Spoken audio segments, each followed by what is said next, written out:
We have a lot of folks joining us virtually also, so welcome to all of you who are here in the room and also joining us online.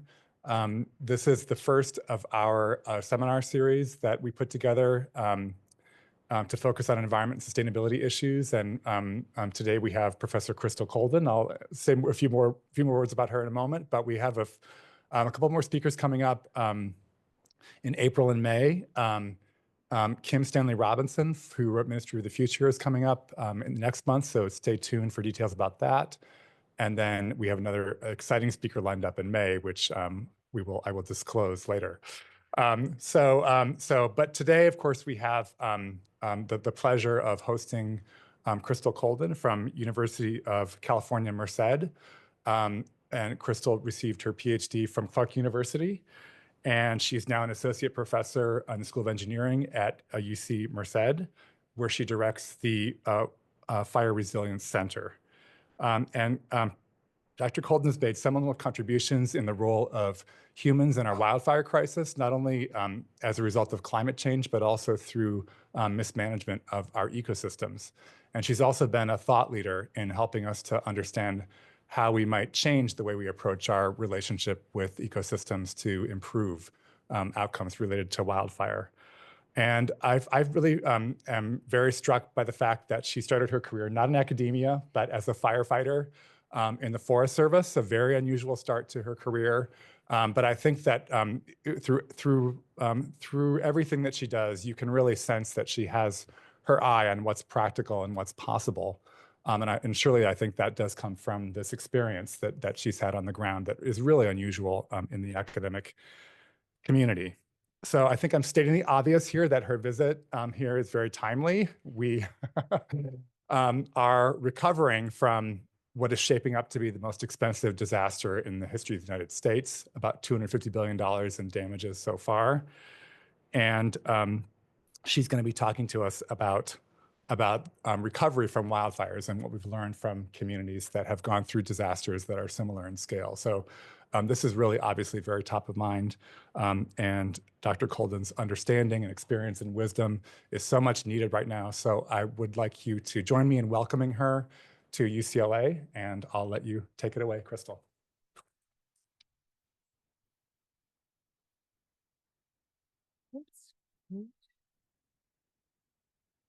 Okay, I think I've managed to successfully switch the mics. And thank you so much for that kind introduction. And I really appreciate you all being here today. I know Mondays are challenging, lots going on as always.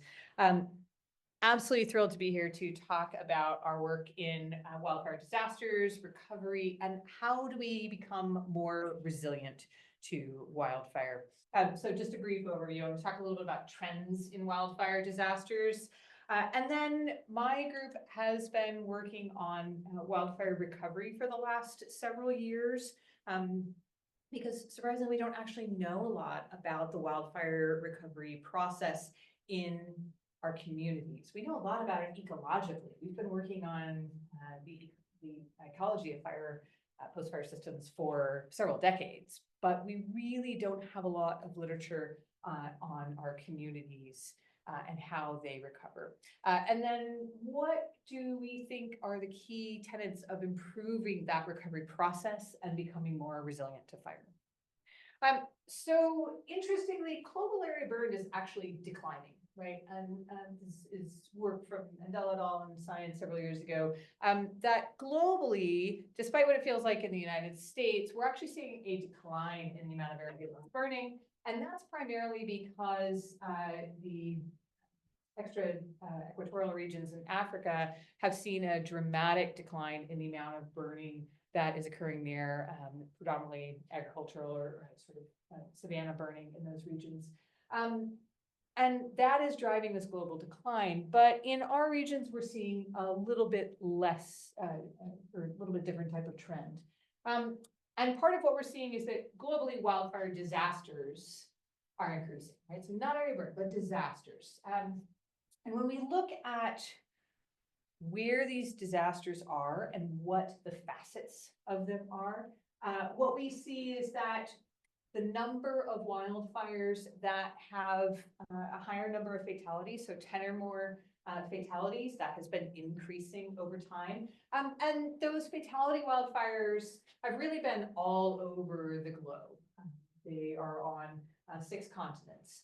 But when we look at economic losses, we've seen this dramatic increase and really this spike in the last 7-10 years of these high economic loss wildfires, right? And overwhelmingly, those fires are occurring predominantly in North America.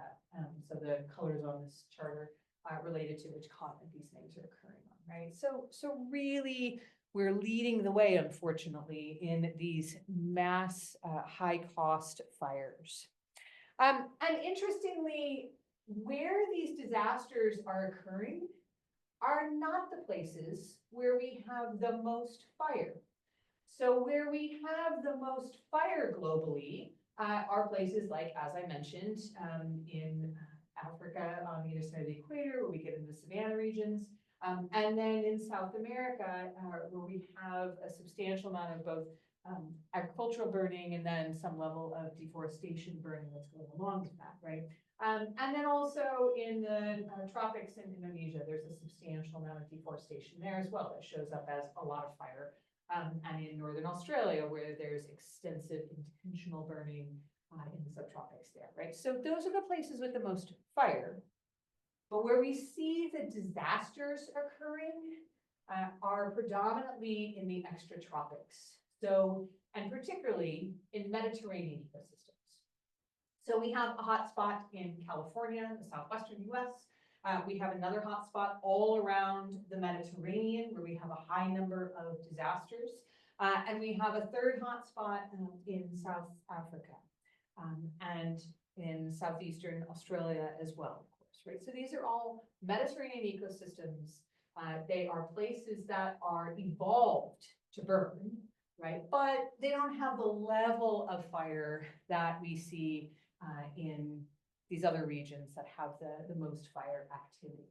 And, you know, we're defining disasters in a couple of different ways here. As I noted on the previous slide, we're talking about high fatality events. We're talking about economic loss events. There are other ways that fires become disasters, but those are the 2 types of metrics that we have some level of global data for. And the US is seeing these increases pretty dramatically. So in the US, we have long had an actual decline in the number of wildland firefighter fatalities. There's some pretty high profile wildland firefighter fatality events in the 60s, 70s, 80s, even the 90s. But we've actually gotten pretty good at enacting changes in protocols and safety measures such that wildland firefighters are not dying as frequently very much anymore. Whereas civilians, for a long time, we didn't have very many civilian wildfire fatalities in the US. Big civilian losses in the late 19th century, in the 1880s and 1890s, even as late as the early 20th century.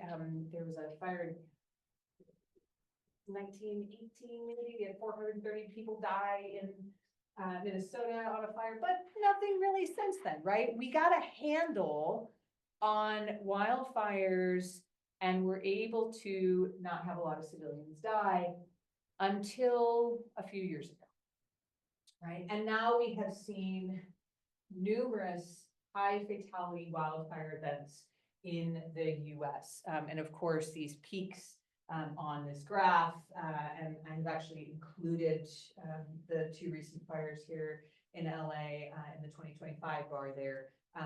Those 2 big peaks, of course, are the Camp Fire in 2018 and Lahaina in Hawaii in 2023. But the thing about fatality events and actual individual numbers of fatalities is, well, they're really episodic.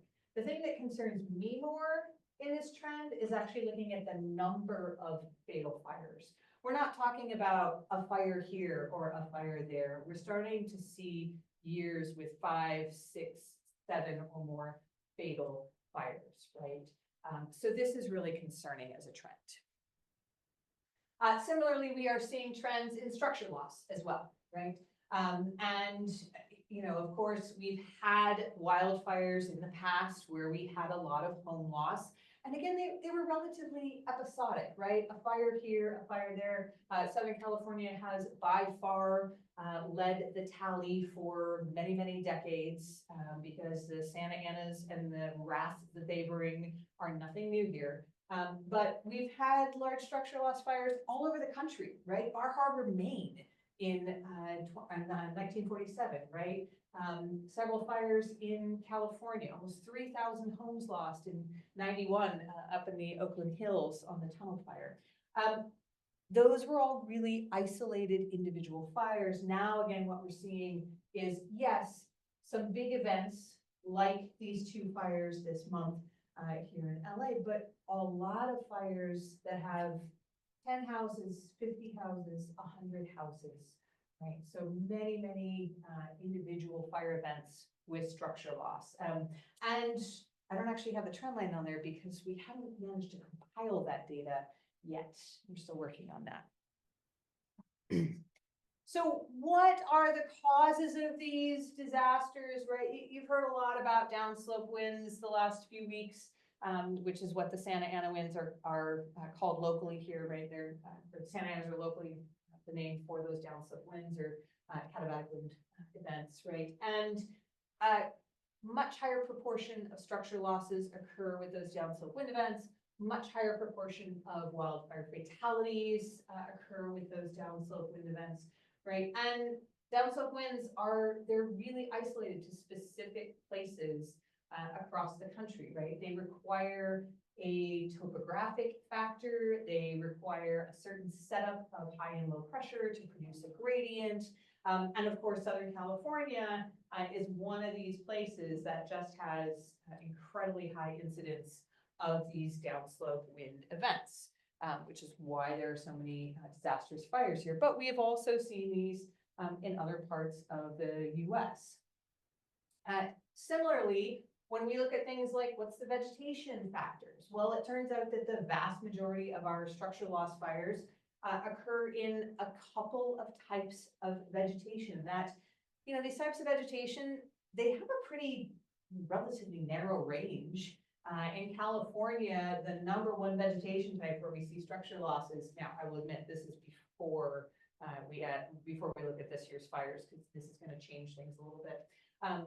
But the #1 structure loss vegetation type, or structure loss fire vegetation type, is California lower montane blue oak, foothill, pine, woodland, and savanna.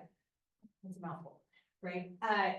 It's this bathtub ring around the Central Valley and along the Coast Range where the shrublands, the chaparral that's in the lower elevation meets where the timber comes down, and they mix and they create this incredibly dense fuel bed, particularly when we suppress wildfire for a century and when we don't use prescribed fire and we don't actively manage that landscape, right? And when people build their houses in that matrix and it all goes up in smoke. So it's only 10% of California, but it's almost half of the structures lost in wildfires in the period that we looked at this for, right? Similarly, conifer, forest, and woodland, again, where we have a lot of manzanita, we have a lot of shrubs, stuff that's providing this fuel matrix, right? A high proportion of the homes relative to the proportion of the state that has that vegetation type. We know that fires are growing faster. So this paper from Balch et al. That I was part of came out in October, and we looked at the growth rate on fires, right? When fires move fast, they are harder to suppress. You don't have as effective of suppression mechanisms as you do when fires move a little bit slower, in part because oftentimes your aircraft are grounded under wind events, which of course we saw in the last few weeks. And what we see is that really there's this point where you have basically anything over about 600 houses is only, when we lose over 600 houses in a fire, it is only during a fast growing wildfire, right? And so there's a lot of factors that contribute to that fast growing fire, but overwhelmingly it tends to be wind and extremely, extremely dry conditions, which climate change is showing us is happening more frequently and at greater intensity. The other thing that we see with wildfire disasters, and what I've been focusing on a lot the last few years, is that there are social factors that predispose some communities to be more vulnerable to disaster and wildfires than others. So when we look at things like wildfire fatalities among civilians, and we look at what the age groups are of who is more likely to die in a wildfire, when it's firefighters, it's young, fit people, mostly in their teens and 20s. But when it's civilians, like many other hazards, it's overwhelmingly an older population, right? And many of that older population also have mobility limitation issues, they can't drive, that sort of thing, right? And so they are considered a highly social vulnerable population. When we look at not the fatalities themselves, because we don't have a lot of demographic data on individuals, and we instead look at, well, where do these fatal fires happen? What we see is that for fatal wildfires, when we look at census tracts that burned in fatal wildfires, that those census tracts are older populations, again, right? So at the census tract level, they are older than the average across the state for a census tract. And similarly, they are much poorer census tracts. And so this is a lot of those rural counties across the northern part of the state and in the Sierra Nevada. You know, these two fires would be outside of this. They would function as anomalies to some extent because the census tracts look very different. But most of the fatal wildfires that we've seen have happened in these rural counties, predominantly white counties, predominantly people who are older and have lower levels of income. So when we start looking at this all together and we ask, all right, what makes these communities vulnerable to wildfire disasters? Why am I even asking that question? If we want to be able to instill resilience to wildfire in our communities, we have to understand what makes them vulnerable, because resilience and vulnerability are the inverse of each other.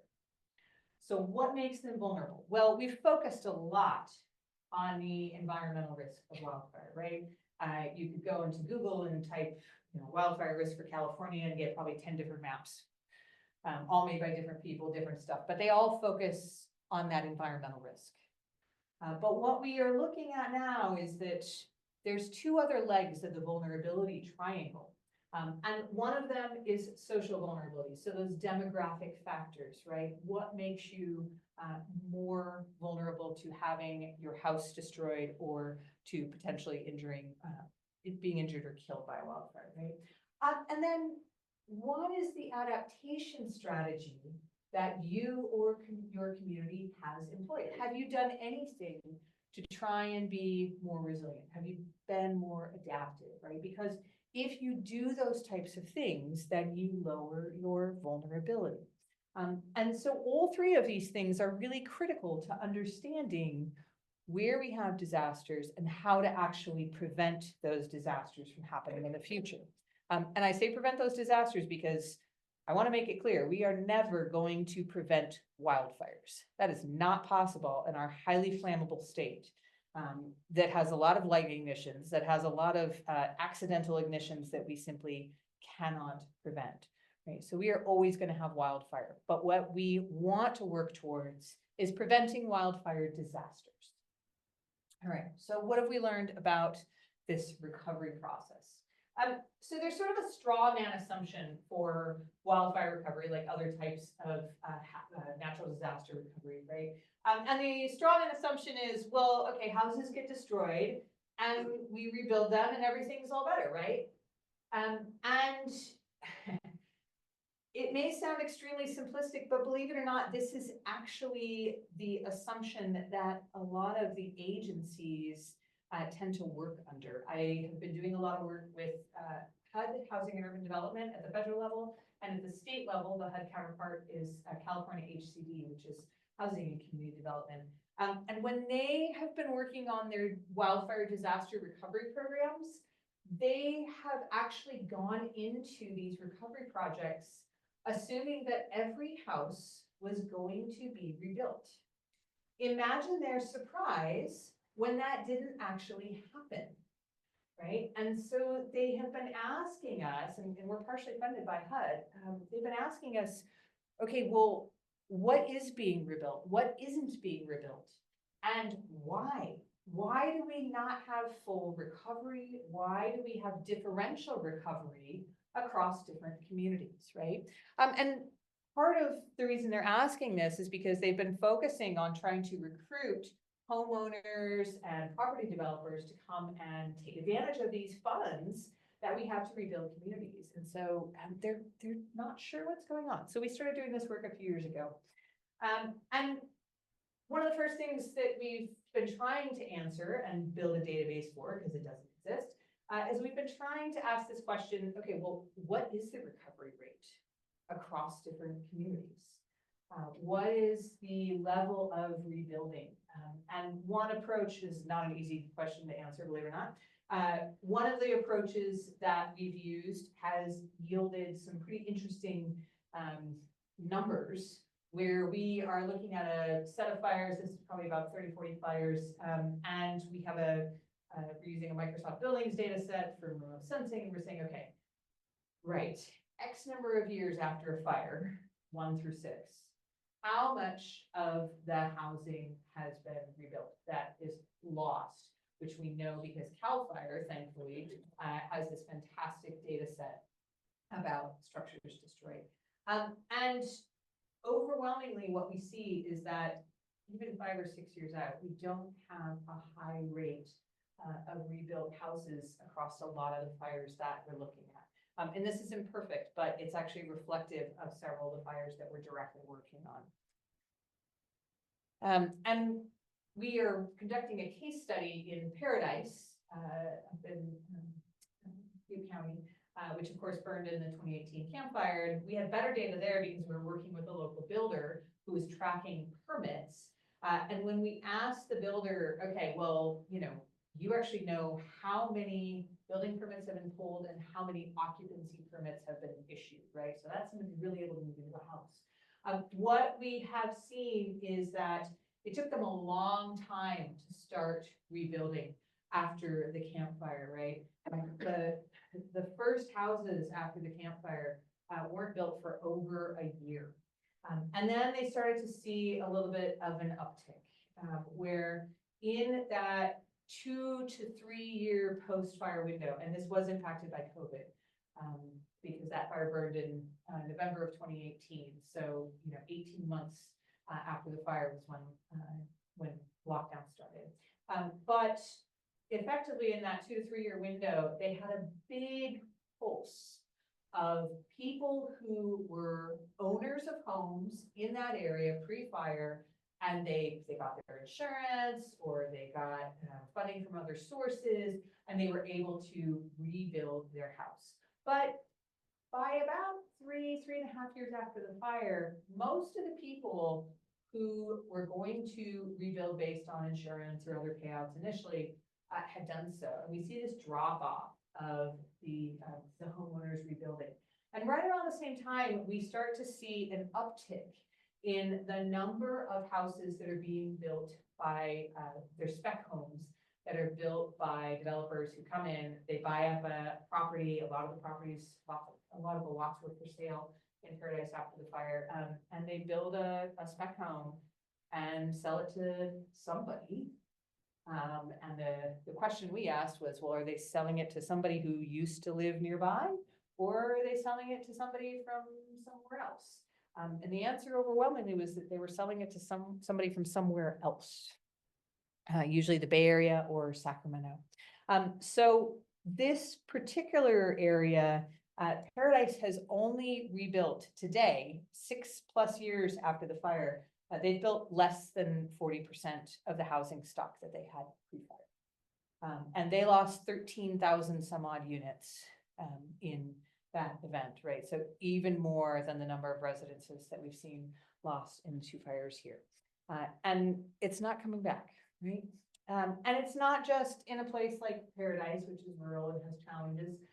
We are also seeing lower levels of rebuild rates in places like Ventura County. This is an area that burned in the Thomas Fire in 2017. It's a pretty well-off neighborhoods, right?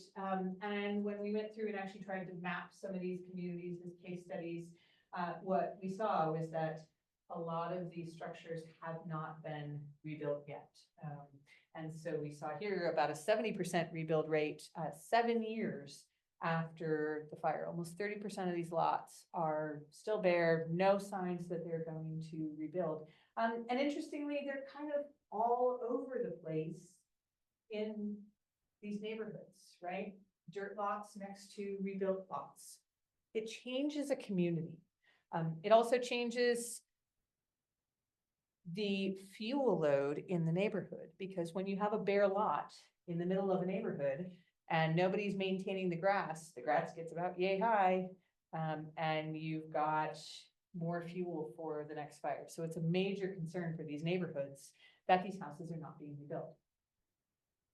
So when we started realizing that these recovery rates were much lower than we thought they were going to be, we were said, okay, well, why? Why are we not getting this housing rebuilt? Where do these people go, right? It's not like they just vanished. So we started asking, what is the reason that they are struggling to rebuild this housing? In a state with a housing crisis, why are we not seeing housing being replaced? And several things came up for us in both the qualitative and the quantitative work we were doing. First of all, there's a different timeline for recovery than the funding agencies thought there would be. What do I mean by that? Funding agencies provide funding at pretty specific time intervals. So right now, FEMA is coming into these recently burned areas. Immediately, there was a lot of Red Cross aid, and then FEMA comes in. We've all heard lots about FEMA and disasters in the news in recent months. And FEMA will be here for a while, but then their response period ends, right? And after FEMA is done, we sort of have this window where for a period there's insurance trying to kick in, and then sort of the last potential resource for funding to try and rebuild comes from HUD, and it's called a Community Block Development Grant for Disaster Recovery. Give me a second here.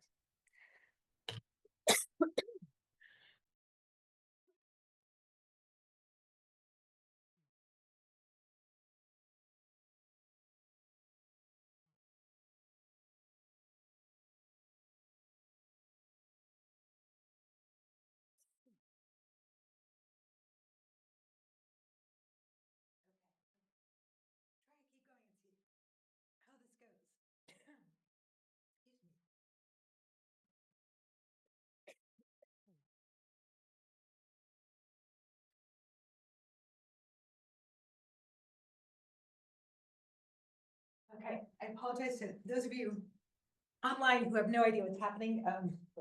I am getting over a cold. So every once in a while, I have this horrible cough that kicks in. I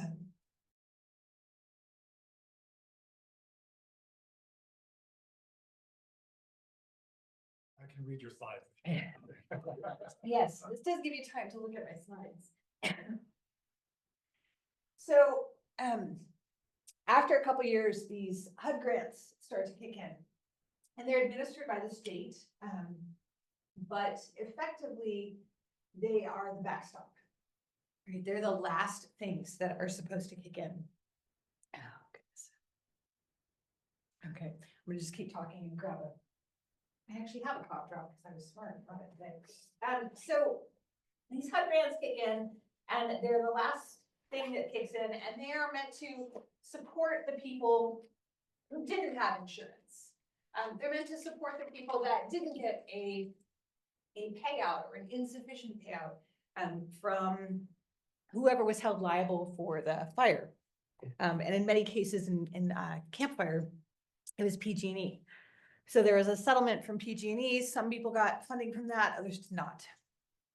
But what's left at the end of all of those different funding sources is these community development block grants.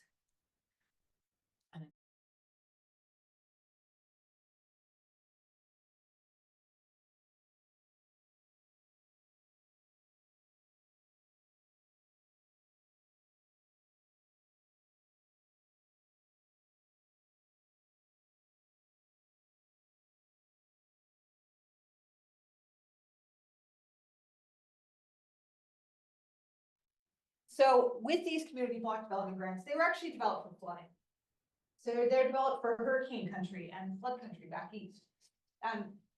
Why am I telling you about all these timelines? Because these community block development grants were built for a timeline that is consistent with how people recover after floods or how they recover after hurricanes, right? And what we started to realize is that the timeline is really different for wildfire compared to other types of natural disasters. So all these programs, FEMA, HUD, everybody, right? Even insurance companies, they had been thinking about the post-disaster process in the context of other types of disasters that they've dealt with over the years. But in wildfires, we have a very different process, and it's a much longer one. Why is it a longer one? Well, first of all, you know, there were hurricanes in North Carolina in the east in October, November, right? And almost the next day after the hurricane is done, you see people able to get back into their homes, right? They are evacuated for a while. They're able to get back into their homes if it's still there, right? And a lot of them were. Some of them got swept away in flooded rivers, but a lot of those houses are still there. Hurricanes, where you have the high water coming in, right? You have a period where people are evacuated from their homes. It's a really short period, and then the water recedes and they're able to get back to their homes, right? So it's a relatively short evacuation period. In wildfire, that is a very much longer period, right? There are people that are not able to, they have not been able to get back into their homes yet, even if their home didn't burn here in LA. Why? Because they have so much toxic smoke in their home, right? Or they're in an area where utilities are not yet restored, right? Or there's a boil water order for some of these areas because of toxicity in the municipal water supply associated with all those melting plastics and things. And they just say, you know what, I can't be in this house because I don't have clean water to drink, right? So you have this much longer period where people are evacuated, and that's if their home didn't burn. For people whose homes did burn, right, they have nowhere to live. That's really different from even tornado evacuations, flood evacuations. People will go back in and be able to salvage things from their homes. They don't lose everything unless their home gets swept away. But if it's still there, they can usually start salvaging things. They start focusing on mold remediation, things like that. It doesn't happen in wildfires. It's all gone. Right. And so you have this much longer period. And if you have a lot of fatalities, so in campfire, people were literally evacuated for weeks to months because they were doing remains recovery and they wanted to keep everybody out of the area. And the other thing that they wanted to do was keep people safe. So there were all of the trees that had been recently burned. They're determined to be hazard trees. They could fall over at any time. And they want to get in there and cut out all those trees, right? Before people come back in to the area where their house used to be or still stands, right? So they have a much longer evacuation where they're not allowed in. And we're seeing this right now in real time. And then there's this debris removal process where we've got a different type of debris than we see with hurricanes and floods and things like that. This is really toxic debris. Right, and so they have to figure out where this is going to go. They have to remove any standing dead trees on the property before they can even think about coming back in and rebuilding. And realistically, all of these lots where these houses have burned this last month, they are going to have to scrape the lot down to the soil. Right, you have to take out everything. And then if your pipes burned down into the ground, now you've got to restore your infrastructure, right? You have to come back in and have all your water and sewer lines replaced. All that doesn't happen in other disasters, right? And then they can finally get started on the whole permitting and contracting part. That is where most other people are pretty close to starting, right? So they can now get started on permitting and contracting. But here's the kicker.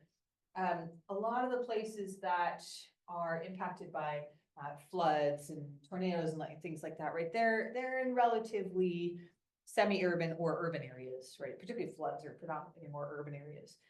But wildfires, you know, this is the exception actually here in LA. Most of the time, they're in more rural areas. So it becomes really challenging trying to get supplies and contractors into rural areas in the volume you need. So it's another delay.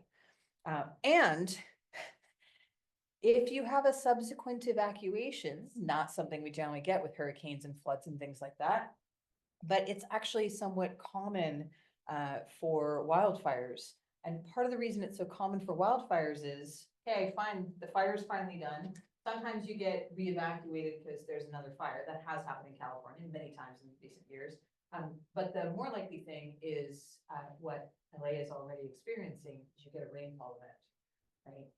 And we have enough rainfall on that fresh ash and char that there is concern for mud flows, right? And the reason this continues to be a major issue and that we tell people to leave and evacuate again when there's a high amount of rainfall in the forecast is because of things like what happened in Montecito in January of 2018 after the Thomas fire burned.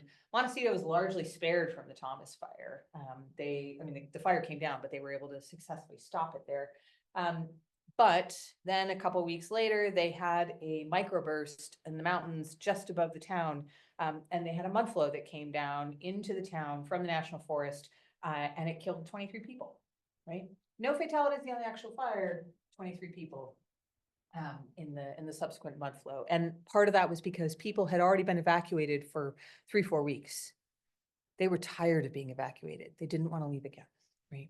So we have all of these things that extend out this timeline for wildfire in a really different way than we do for other hazards. The other thing that's a major difference for wildfire recovery compared to other types of hazards is that we really have a lack of historical context, right? And as I mentioned earlier, for a century, we got really good at suppressing fires. We just didn't have too many fires outside of sort of wilderness areas really far away, with the sole exception of the occasional fire in Southern California that was problematic. And that led to this sort of perception that, well, we don't have to worry about wildfires in our cities or in our suburban areas. And we didn't have that many wildfire disasters. So there wasn't this fine tuning of recovery programs based on experiences, right? Based on repeated experiences of wildfire disasters. So in part of that is also that because we didn't have those repeated disasters, there's a really limited regulatory framework for wildfire, right? Floods, the National Flood Protection Act, I always get that wrong, is from the 1960s, right? We have earthquake building codes in this state that are a century old. I live in Fresno. My house has to be built to the earthquake codes, even though I don't live anywhere near a fault line, right? We only have wildfire building codes in this state for the less than 20 years, right? Chapter 7A codes in the WUI areas, wildland and urban interface, came into effect in 2007. And we don't actually have much more stringency than that in terms of building codes. And they're not everywhere. They're not blanket. They're only in areas that are considered high risk by CAL FIRE. And the problem with wildfire is that it can happen literally anywhere where vegetation grows. Wildfire is not defined by floodplains or the way that coastal regions are really the only areas that are impacted by hurricanes, right? We're not worried about a storm surge, very far inland along the coastline. So there are defined boundaries for most natural disasters. Wildfire can happen anywhere, and it has, right? 98% of the country is really burnable if you get the right combination of vegetation buildup, I should say, drought, and an ignition. Another thing that we've learned about wildfire recovery is that we're seeing gentrification in the areas that are recovering from wildfire. And so in Paradise, we just had a paper published on this, where the low income housing is actually the slowest housing to be rebuilt. So In this graphic, what we're showing is that there are three different types of housing that we looked at from tax data. Paradise in the area of the campfire, there was a lot of mobile homes in that region, and a lot of them are in mobile home parks. I think they had 32 mobile home parks in Paradise. But then a lot of them are also people with a mobile home out on acreage in the country, right? And so there was, some level of the single family homes that have already been rebuilt, slightly less yet to rebuild as we frame it here than mobile homes. And really what they've rebuilt the most of is multifamily housing apartment complexes, right? So that's actually been a little bit of a better success story for them, but still not even 50% rebuilt yet for the multifamily housing where renters would be looking for housing, right? So we saw that as a sign of, one sign of gentrification, right? Where we're not getting that lowest income housing back, the mobile homes. But the other thing we saw as a sign of gentrification was that in this region in Campfire, most of the homes were owner occupied, right? So before the fire, 2/3 of the housing was owner occupied. Only 1/3 of it was renters. But after the fire, over half is now renters, not owner occupied. And so we've seen this major decline in owner occupied housing.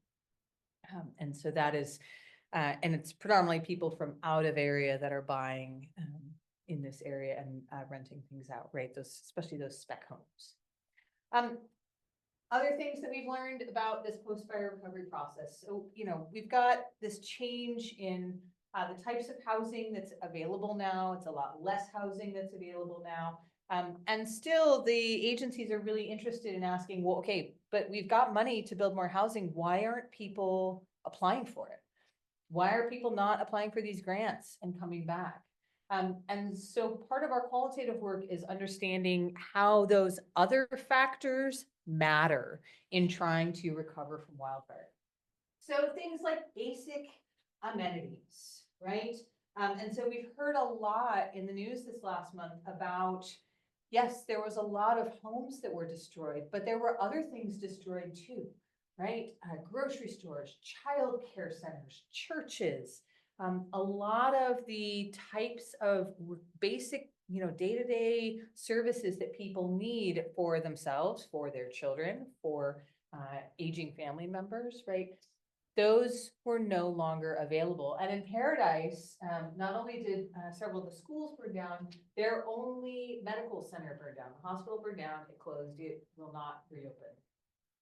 And so now anyone who requires medical care in Paradise in a hospital situation has to go an hour down the hill to Chico. That changes your math if you're trying to decide whether to rebuild if you have specialized medical needs. They lost internet, they lost a lot of the utilities that they would have depended on, things like that. These were all gone for a very long time. And it's not just even that there's basic amenities that they require, it's that there's also social factors and social community that are required as part of this recovery process, right? So it's a really complex process to do all the paperwork, to get recovery funding, things like that. And if you are not someone, we're mostly academics, right? We're used to like completely arcane, obnoxious paperwork with lots of red tape. For people who are trying to navigate this that are maybe older and don't have a skill set or the persistence to try and navigate this, it becomes really, really challenging. Mental and physical health are a big piece of why a lot of people have not moved back to these areas. Many of them are suffering from PTSD. And one of the things that has been really limited from all these recovery resources, right? Oh, people are donating clothes, they're donating food, they're donating diapers. What they really need is therapy. And it is a struggle to convince yourself to move back to a place where you have live through the worst moment of your life. Okay? For many people, they also lost their entire social support network, right? If it's intact, then they might want to move back to that place. But for a lot of them, they lost that social support network. What do I mean by that? Particularly with older people, as they lose their ability to drive, or they lose, their ability to go grocery shopping, right? They've got all sorts of issues.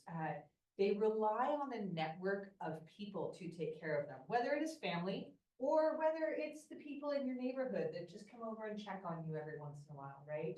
And I've already heard stories of this coming out of the fire. Oh yeah, so-and-so would come over to check on me, every few days. Maybe that person passed. Or maybe that person chose to move and live somewhere else, right? And if that person's gone, it's a challenge to move back to a place where you no longer have that social support network. And for many people who are older, they just don't want to start over again and try and rebuild. It's too much work. If they don't have the mobility to be in these areas, transit is often down for a long time or doesn't come back. That's the case in Paradise. They've lost all of their community transit, in part because they lost their full tax base, so they can't support a lot of those services now. So you can't live there if there's no transit. You need to take the little van to go to the doctor, right? And if you're not replacing mobile homes and lost rental units, what is the availability of affordable housing if it's being gentrified and you're having higher housing costs? How do you move back to this place? And importantly, one of the things that really matters a lot in these rural areas, smaller towns, is jobs. So your whole town burns down and now there's no job there, right? How are you going to move back to a place that doesn't have a job, and the job won't come back until the town repopulates, but there's no job for you? So you get this positive feedback cycle where there's nothing there for people to move back to. And I kind of call this the whole set of factors that kills some of these small towns that were already sort of dwindling in the rural areas. And a good example of this is Greenville. So Greenville burned it's way up in the Northeast, burned in the Dixie Fire in 2021. Greenville was only about 400 or 500 people before the Dixie Fire. It was this cute little town. And they lost 75% of their housing, right? So I know this is tough to see, but like you can start to see all these little squares. Right? Each one of those is a lot. There was a house there, there was a commercial enterprise there, right? And all of this is gone. And Greenville was an old timber town, right? Mining town, timber town, all these natural resource extraction towns that are all over the rural parts of the West. They were already in decline. They were places with the average age was much older, right, than the state more broadly, because that's who still lived there. And so when we talk to these people in these areas, the answer is, yeah, it's too much work, right? We're not going to stay here. And so it is effectively hastening the demise of these rural natural resource towns. So those places people are not moving back to. And so we put all these together in this sort of crazy conceptual wheel that is really difficult to read. But it effectively identifies, there's a lot of different factors. It is not just rebuilding the housing. If you build it, they will come, does not apply to wildfire recovery, right? Because there are so many other factors that contribute to people's decisions to move back to these places based on whether all of these other components are available to them that can help them live or even thrive. We said we did this pretty in-depth thing in Paradise, and we thought, okay, well, what's a place we can compare it to that's really different? And so we looked at Santa Rosa, which had a couple thousand housing units, whole neighborhoods lost in the 2017 Tubbs fire. And in some ways, these fires were really similar, right? You had a fall downslope wind. They have different names in Santa Ana up in the northern part of the state, but it's the same basic idea. And in Santa Rosa, over 6,000 or almost 6,000 structures, about half of those were homes. Paradise 3 times as much. And importantly, in Santa Rosa, it's a city, right? It's the county seat of Sonoma County. So it's only a small proportion of that city. Whereas Paradise, it's the whole town in a rural region, right? Decent number of fatalities on both fires. But importantly, some key pieces were different in Santa Rosa. And I think that this left side is going to be more applicable to what we see in Los Angeles, right? Because when you're part of a larger metro area, most of your critical infrastructure is still intact, right? And so, yes, there were a lot of pieces of critical infrastructure lost on these 2 fires, but you only have to go a few miles and that critical infrastructure is still in place. So other parts of the county will be able to help with things like getting permits and finding builders and helping, a lot of the childcare and medical and all those support systems have already started to shift in a ripple effect out from the epicenter of these fires, right? Overall, this is a much lower social vulnerability, and LMI is HUD's code for low and moderate income. So we have lower social vulnerability in these regions. There are still highly vulnerable populations, right? But not like we saw in Paradise. Importantly, a really important thing, in Paradise, everything was still like paper records sitting in the town clerk's office, part of which burned down. So there was a lot of lost data in that event, and it was really challenging for them to try and figure out, okay, do we have backups anywhere? Can people reconstruct things? Whereas in Santa Rosa, the county, the city offices, the county offices didn't burn down. So those digital records were still intact because they'd also been digitized. Different rates of insurance. When you have higher rates of insurance, it's easier to rebuild. And a big one. In Santa Rosa, there was only 1 senior mobile home park that was destroyed, in Paradise there were 32. Right? So different rebuild rates. Santa Rosa 5 years post-fire was almost double what Paradise was. And Santa Rosa actually had really limited displacement and migration from the communities there because there was all these things that helped facilitate recovery instead of making it more difficult. So we've compiled this and tried to start thinking about how all this looks in terms of trajectories for a place that is recently burned, right? What does our trajectory look like? How can we predict this? And part of what determines your trajectory is if you are somebody that is already pretty socioeconomically stable, or if you are somebody that had pretty low socioeconomic stability to start with, right? And those are 2 really different trajectories because people who have that stability, right? I know a lot of people at this university had to evacuate. They had places to go, right? Even if they left with nothing and even lost their house, they still had places to go. They had options. And if they lost their house, then they are able to start that process. Hopefully they've got records, they've got all sorts of things that allow them to start that recovery process pretty quickly. Whereas places with lower socioeconomic stability, it just is that set of challenges, right? People are precariously housed, they have a lot of challenges trying to navigate recovery and challenges in access to recovery programs, leading to permanent displacement and gentrification in these places. And a lot of people have asked me in the last few weeks, what do you think is going to happen in LA, right? And I look at both of these areas that have had major home loss, right, are places that they have advantages, right? There's a lot of critical infrastructure close by. They still have a lot of options, but there were a much higher proportion of people in the Eaton fire in Altadena that follow into this lower socioeconomic stability category, right? I mean, it's not just that they were socioeconomically unstable. A lot of them didn't have insurance. They were in multi-generational homes. that, they may or may not be able to afford to rebuild.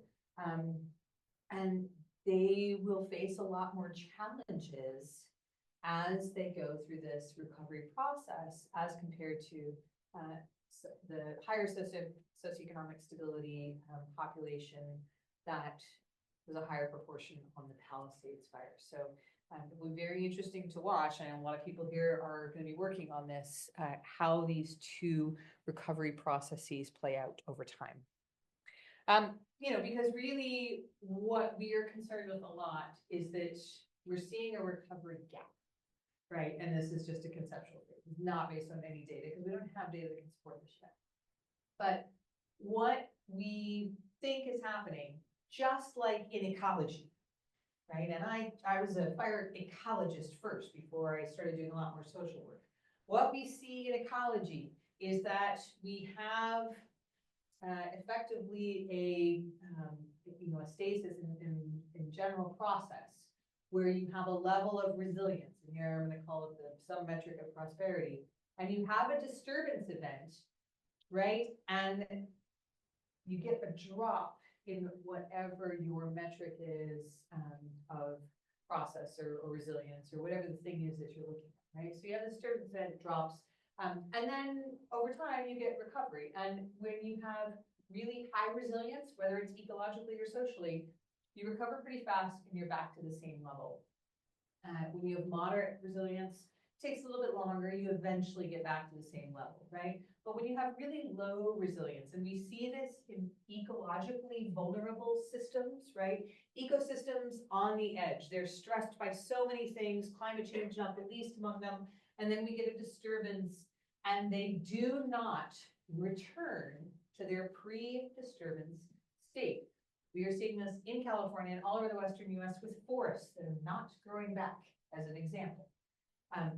We are also seeing this in social systems where communities are not recovering, they're not returning to that pre-disturbance state.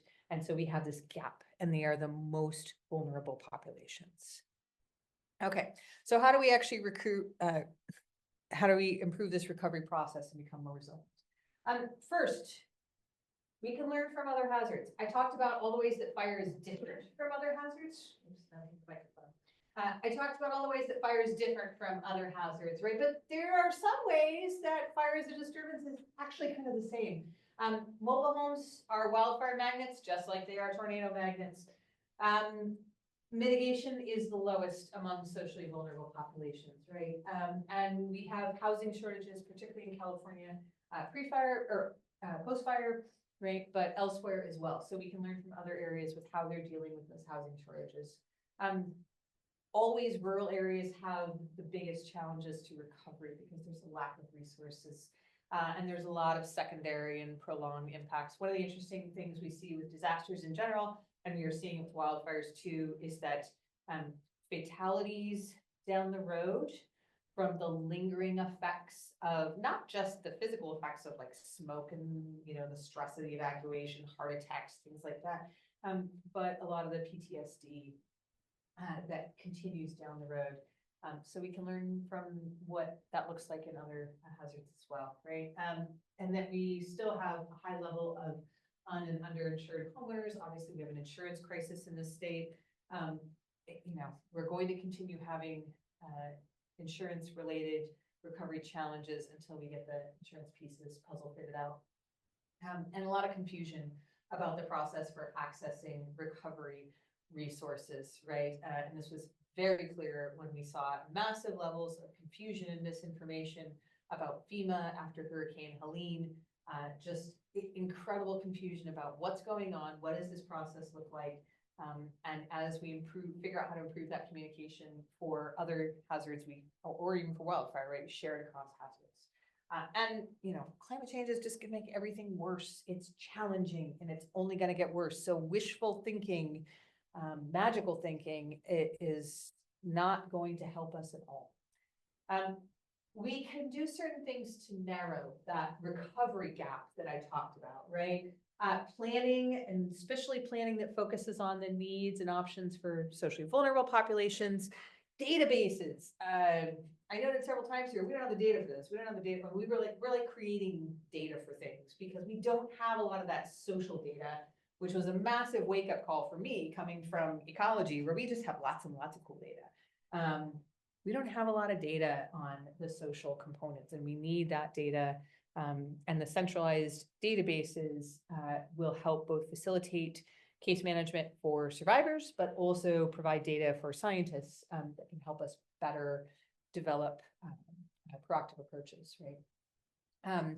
Right now, we have a lot of really interesting programs where NGOs come in and work on post-fire recovery. They build the houses, that sort of thing. They run into a lot of barriers. And so adding some flexibility to what they are able to do will help them to be able to support more housing rebuilding. And, you know, a really important thing is always place-based approaches, right? What worked for Paradise is not going to be the same things that work for LA. Completely different place culturally, completely different place historically. So we have to identify place-based solutions that work. And looking at infrastructure recovery is a big piece of narrowing that recovery gap. Because when we started this project, Paradise is one of these weird places that they did not have a wastewater treatment plant. Every house in the town was on a sewer system, which is really weird. And so part of their rebuilding process has been trying to figure out how to get money for a centralized wastewater treatment plant. They also had to repair their municipal water resource, right? Because a lot of houses were on wells up in that area. And so that infrastructure recovery process, there was not initially funding allocated for that, but it's part of wildfire recovery. So the agencies are learning that they need to do that. And of course, knowledge sharing is part of all this. Okay, some examples, right? Trying to wrap up here. What works, right? What do we know works? What have we seen works that we can try and do other things? Master planning helps a lot to facilitate more effective recovery. In Santa Rosa, I mentioned that there was one mobile home park that burned in Santa Rosa. They had already, in their planning process, identified that they wanted to build affordable housing in a transit-oriented way that was right next to their light rail.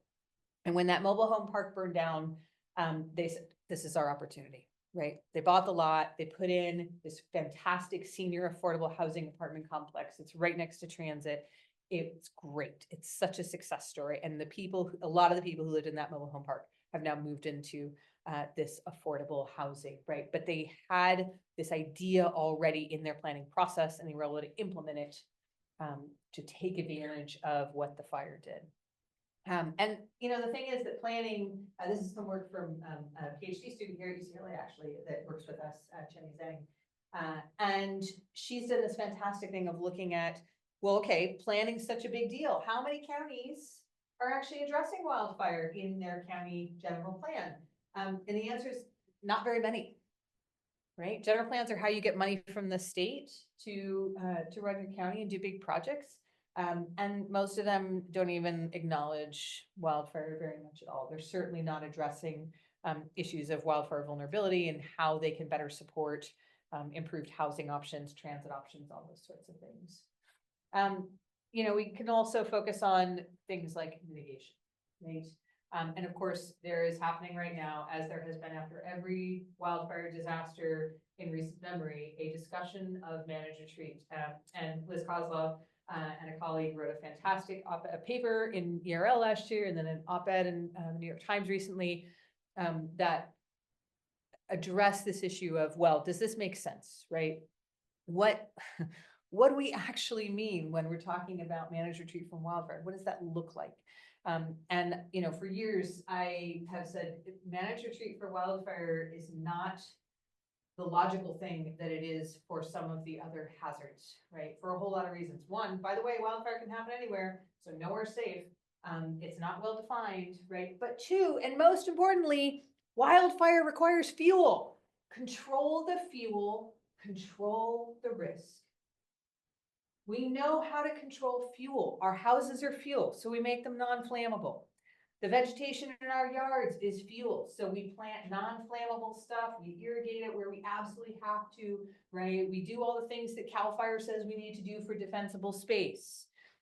You know, I used to live in the foothills in the Sierra Nevada. We burn stuff. That's my 7-year-old burning, right? Start them young. That's what I say. So we can control the fuel. And in a state where we've got a massive housing crisis, it makes a lot more sense to me to think about how we build in a way that controls the fuel and controls the risk, rather than trying to figure out where we're going to put every single person who we think might need to be retreating from a high-risk area. Right? Because those high-risk areas are everywhere. I mean, this is a map from First Street that they put out a couple years ago with the proportion of properties with significant wildfire risk across the US. I would say this is actually an underestimate because there's been massive disastrous wildfires in Wisconsin and Minnesota and Michigan. Oh, and by the way, the Northeast had a whole bunch of wildfires last fall, like in and around New York City, right? In New Jersey. So all these places under the right conditions can have wildfire risk. If we control the fuel and make it non-burnable, then we reduce that risk, right? These things are everywhere. I always love shocking people when I'm like, yeah, look at, we have had more people die from wildfires and more houses burned in wildfires on the East Coast than we have on the West Coast. Just was a while back. And part of that focus on mitigation and controlling the fuel is developing community partnerships, right? So thinking about how do we adapt communities, we have to do all these different things. Unfortunately, there is no silver bullet solution. So what's really important is that we do things at the individual scale in our homes, but then we also are part of a broader community strategy that uses a lot of different methods and approaches. And, you know, some examples of this where it's been successful, again, success stories, right? One of the things that I've said several times is that mobile homes are wildfire magnets. A lot of people live in mobile homes, especially socially vulnerable seniors. Nevada, California, up on the other side of the Bay Area, they've come up with a great strategy where they basically put giant fuel breaks around the whole mobile home park. There's over 300 seniors live in this mobile home complex. It's owned by the city. And they said, okay, well, we can't just remove all those people, right? So instead, we're going to put in huge fuel breaks, and they bring in goats every single year, and they just graze all the vegetation around, all the grass around the mobile home complex. And it works great for keeping the fire out of that mobile home park. You know, similarly in South Lake Tahoe, they have been doing fuel breaks for years. It burned in the 2021 Caldor fire. And they had done all of this work. And then when the fire came over from the west side, it started coming across, right? And tons of houses burned. All these red things are burned houses. But they had done all this fuel treatment work. They had controlled the fuel. And they didn't lose any houses, even though this was a fire that even a mountain range didn't stop, right? So it was very effective to control the fuel and reduce the risk. Okay, in summary, these disasters are increasing globally and locally, right? Importantly for us, but they're in hotspots that have these really complex relationships historically with fire. And what we've learned is that from these disasters is that post-fire recovery is really slow.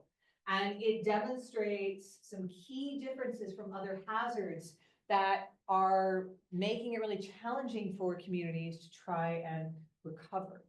And that there's really some big differences in social factors that influence that recovery. And so to be resilient, right, takeaway lessons as LA embarks on this, there are a lot of successes that you can learn from.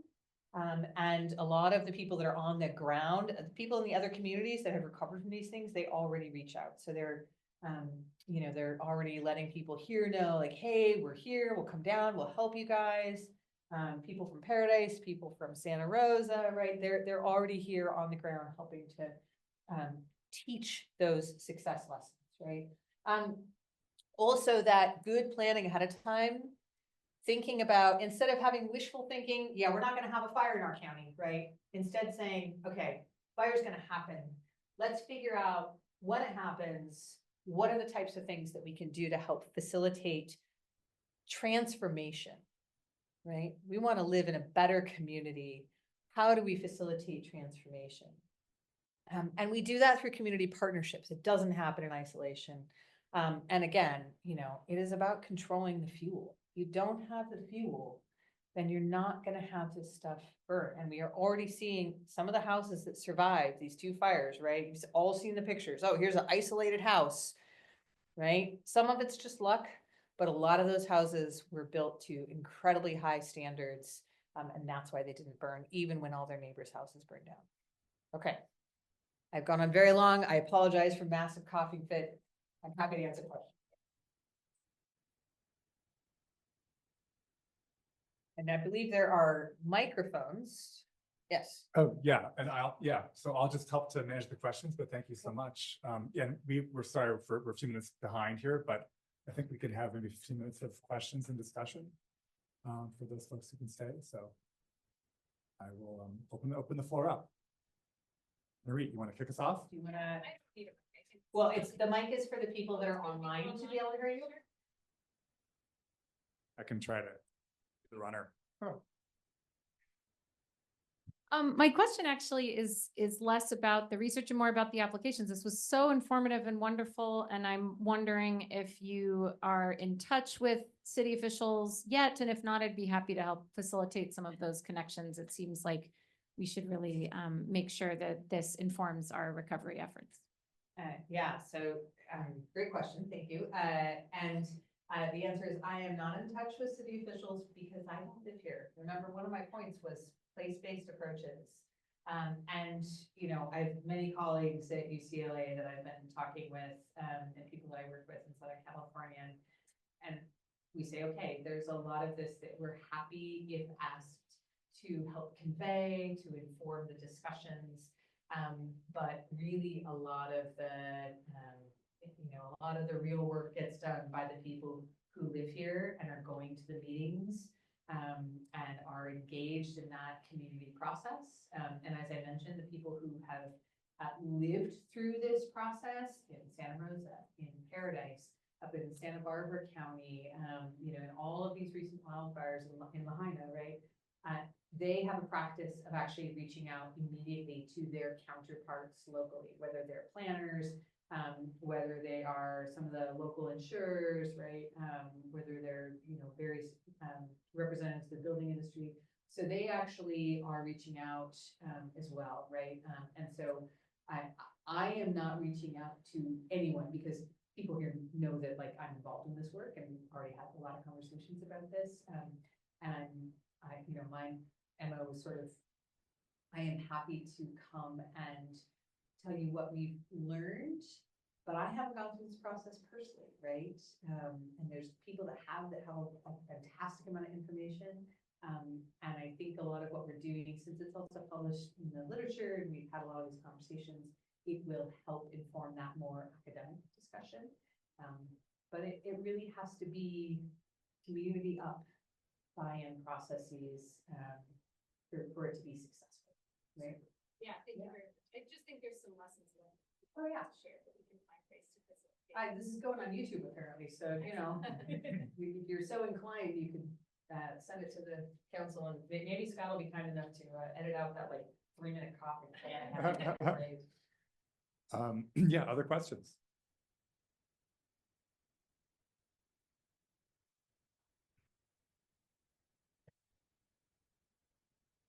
Thank you for all the information. It was super rich and all the knowledge that you bring.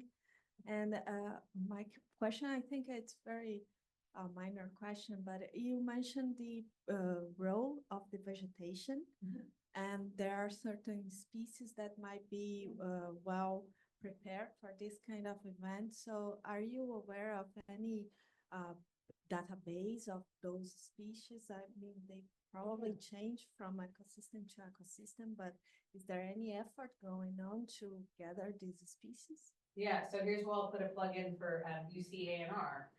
If you are not familiar with the UC Ag and Natural Resources, our extension arm, effectively, right? they are fantastic about collaborating with the local fire department and across the state level to produce local lists of vegetation for landscaping particularly, right? That is because everybody okay, we want native stuff, we want drought resistant, but it's also got to be fire resistant, right? Like that's the unicorn vegetation. It does exist.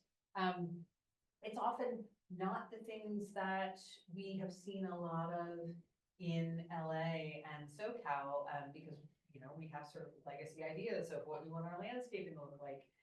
If you have any Italian cypress or juniper bushes in your yards, I encourage you to get rid of them immediately. They burn like the dickens.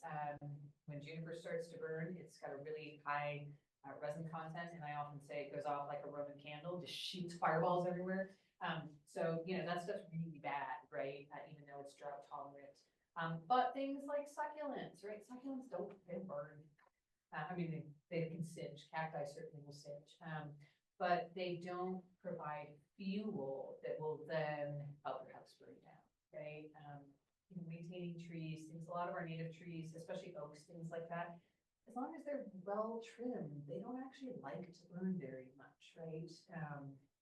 And so it's those type of lists of, oh, here are the different types of plants. A lot of the deciduous perennials, nice, beautiful flowers, gorgeous, right? As long as you maintain them and don't have a woody debris buildup and things like that, those things all work great. And UCANR and I mean, CAL FIRE works with them too, right? In the different regions around the state, they have lists of these are great defensible space plants because they won't fuel a fire, right? They won't burn your house. And just quickly, Theodore Payne Foundation, which is our local native plant horticulture foundation, has great resources on SoCal natives that can work with a fire resistant landscape. So. Do you have any information on prescribed burns on urban areas? It's a big challenge in Los Angeles. Yes. So a lot of people have asked me about prescribed burns in the last few weeks. We might broaden the question to the chaparral and sage scrub generally. Yeah, and so particularly this is like over in Santa Monica Mountains, there's a lot of questions about prescribed burning. Prescribed burning is really challenging in the sort of sagebrush, chaparral areas, right? For a variety of reasons. First of all, increasing fire frequency is actually really bad for a lot of the native shrubs. Coastal sagebrush in California is really in danger of being lost to repeated wildfire because it doesn't, unlike a lot of chaparral species, which resprout after fire. I have seen after the 2009 station fire up on Angeles National Forest, just up the hill from the Eden fire, like 2 weeks after that fire burned, the chaparral was already resprouting. It hadn't even rained, right? That stuff is like, yes, fire, let me grow, right?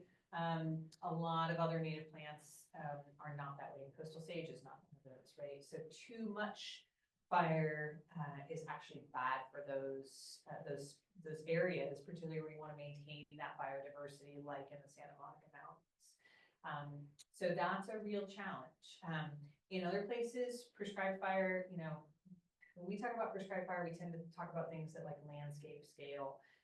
But really where it can be most effective in a lot of these urban areas is in very small amounts, right? In pile burns and things like that, where you take out a lot of the heavy, dense woody material. You know, how many of you have ever stood and or been on a trail somewhere and there's like 20-foot high manzanita over your head, right? So we go in and take a lot of that stuff out and then do piles and burn them. But that's just to get rid of the fuel. It is a really challenging thing to do in Southern California because there's a fear that it's going to escape, right? And it produces smoke. And it's a real challenge when you're adjacent to an urban area to make sure that that smoke is not negatively impacting people that are supposed to be protected by this prescribed, right? There's so many sensitive populations. So it's really, in my mind, you know, this is what I tell all the reporters that ask me this. I think of this area as one that I don't see us increasing a lot of prescribed burning very successfully.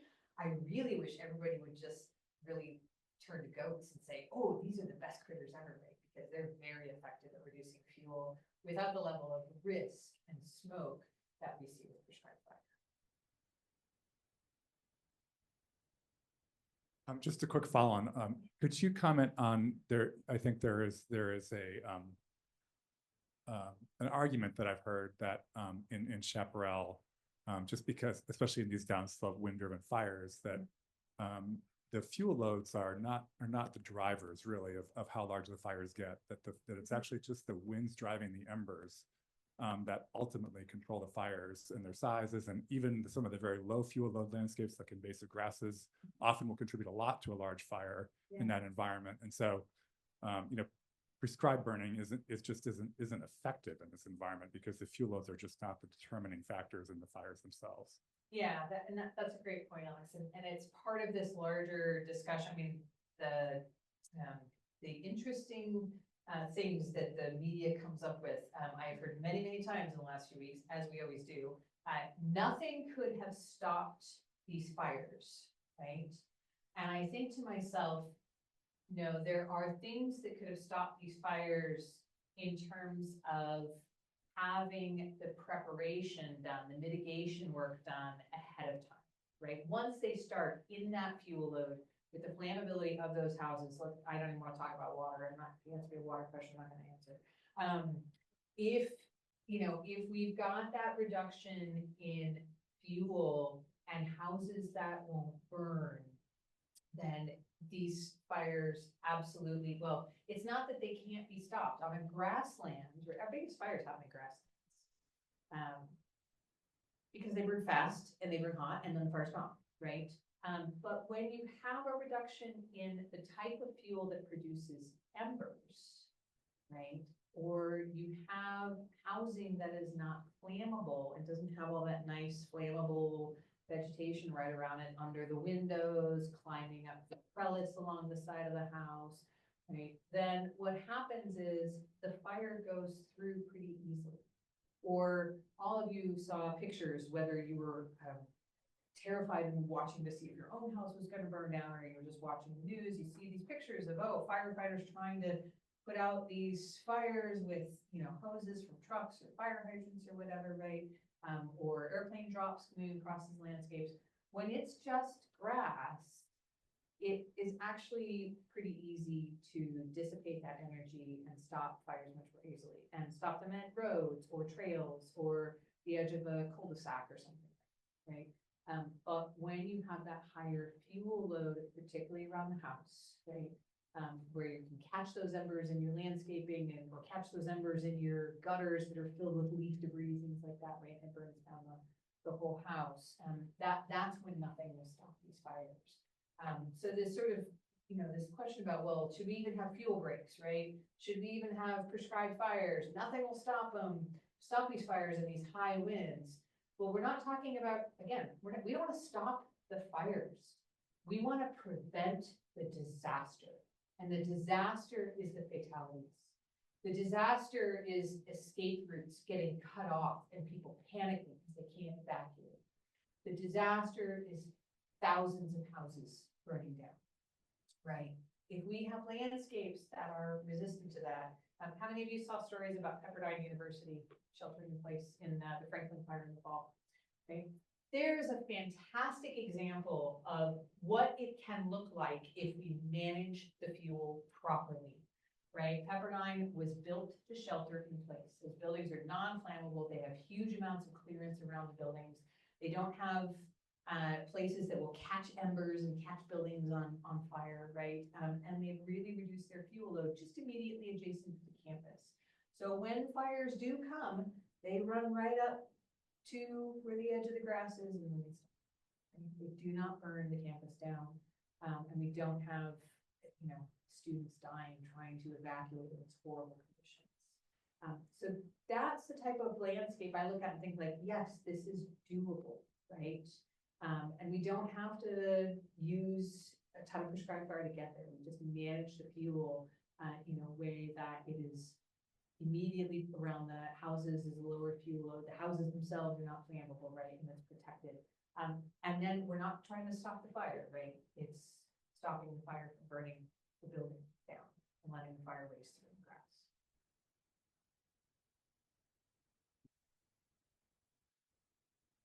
Thanks for an excellent talk. I have a question. You were talking about one of the gaps for communities who face fires is access to mental health services.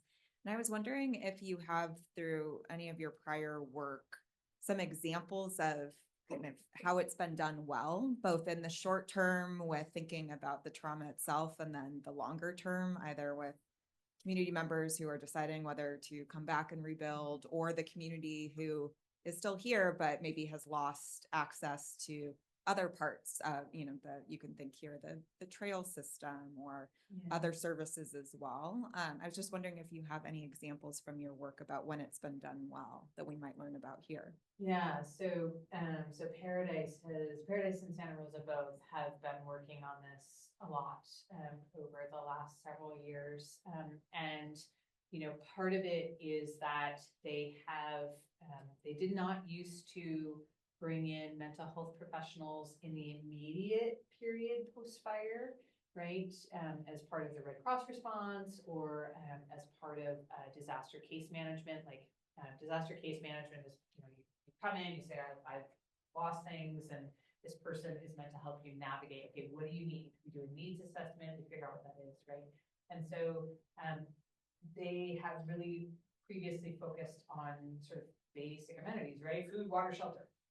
And now they're expanding that needs assessment to better reflect needs for mental health and other types of support that way. And then as they go long term, they have actually recognized the utility in bringing in different types of facilitated mental health. Because let's be clear, in a place like Paradise, if you've never been to rural Butte County, this is not a hotbed of, I'm going to take care of my mental health. It's the type of place where people power through things and don't show feelings. It's very old school philosophy that way, right?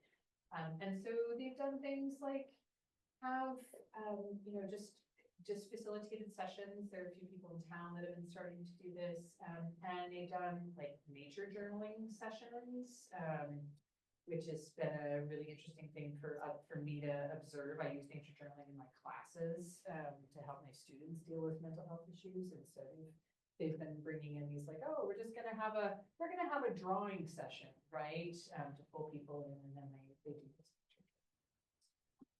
But it's really been about disguising therapeutic activities in the guise of other types of community recovery events, right?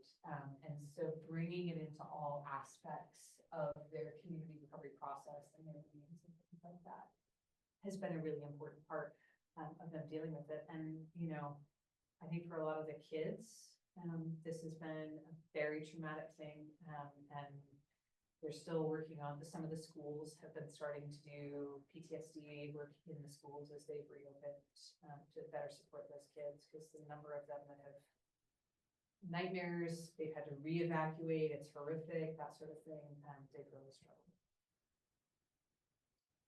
Okay, maybe one more question, and then if anyone has one more. Yes.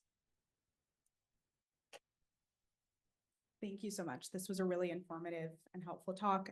My question is a bit on the gentrification piece, which I guess I'm not sure how much you can weigh in based on kind of the case studies and other fires you've mentioned, but I was volunteering actually this weekend at the Disaster Recovery Center down at the West Side Pavilion, just on behalf of UCLA, and we were just helping people get replacement diplomas, basically.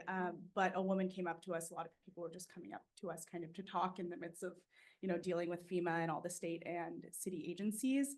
And she was just understandably expressing a lot of, concern and fear about her house had burned down in Malibu, and her family had bought it in the 90s, obviously at a very different time for a very different price. Yeah. And she was talking about, she felt like developers were watching like a hawk, and fear of not even getting enough money from insurance and all these other forms of aids and grants that are coming up to be able to rebuild.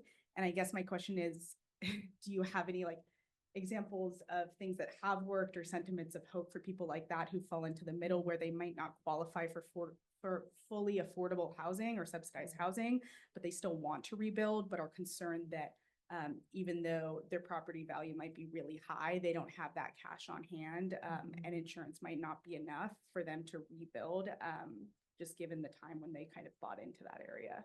Yeah, so this has been a major problem in all the areas that we've studied. And part of the reason that HUD funded us to do this research is because they want to figure out where some of those gaps and problems are in the program. One thing I noted in the slide, I didn't really talk about it, was this issue of duplication of benefits, which means that, and it's this, oh man, it's like the Stafford Act from Congress says that you can't give double amounts of money, right? So people right now are getting, they're potentially applying for aid from FEMA. They have to have some place to live, right? So they're going to take that money, and some of them will go buy a fifth wheel and live on their lot, or some of them will get an apartment for a while, right? And when they go to actually apply for the full loan to help rebuild their house, the amount that they already got, they can't receive that again, even if they already spent it on just sort of day-to-day living and housing expenses. So that's why they end up with not enough money to rebuild. And so, they were working with HUD to try and figure out, like, all right, how do we better, because HUD had no idea that it took so long after fires for people to get back on their property, right? They were like, why are people still living there 3 years later in a fifth wheel or a trailer or something? Right, this is the reality. So they're working to revise the program to reflect that. I would say one of the big wins, how many of you caught Newsom's executive order a couple weeks ago, where one of the things that he said was, for people who have been under Prop 13 for decades, right? Their house, their amount of tax they pay is based on a value that's much, much lower than the true value of their house. That was kind of, the media sort of glossed it over and didn't really get into it. But that is actually, when I saw that, I was very excited to see that, because that has been a major problem for many of these areas, is that people in Santa Rosa, the whole Coffee Park area gentrified post-fire. And part of that was because people have been there for decades. They bought their houses in the 60s, thanks to Prop 13.